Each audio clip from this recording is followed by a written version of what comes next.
What's going on, y'all? Welcome back. So the clutch is slipping on the 72 whenever we do a pull.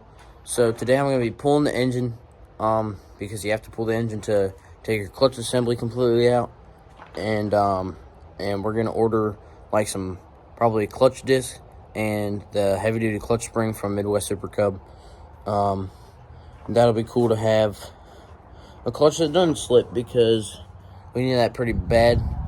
So I'm going to show you guys what all we need to take out. And I'll probably do a time lapse like I usually do whenever I'm doing something along these lines. Alright, here's the old 72.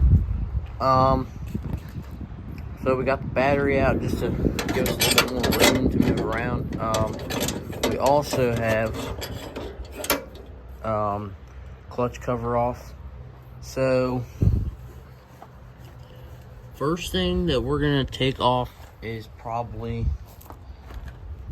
all the wires, and then we're gonna take out the 4 bolts under the engine. There's one on each side of the front axle, and then there's some right here. So it's really not too hard of a process. So yeah, I guess I'll just set the camera up somewhere on the 102, I'm guessing.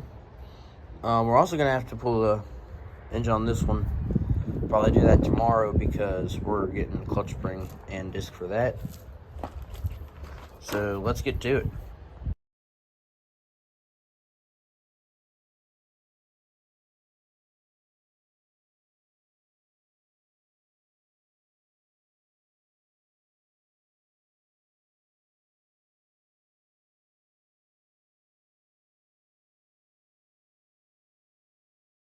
Alright, y'all. There it is. It's really easy on these Cub Cadets. It took me maybe 15-20 minutes to completely do that. To get the clutch assembly out, we're going to take this pin out, and then disconnect this bolt right here, and then these 2 linkages right there, and then there's this coupler up here right there, and it has roll pins in it, and thankfully I bought a punch set so we can knock him out. I'm gonna take the weight bar off and then get under there and take him out. We're not gonna cut a hole in the frame like 90% of the people do. Yeah, so it was pretty dirty. I just wiped it down.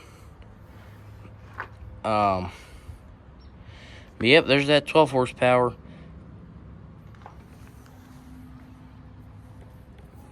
y'all for watching, and we'll see y'all on the next one.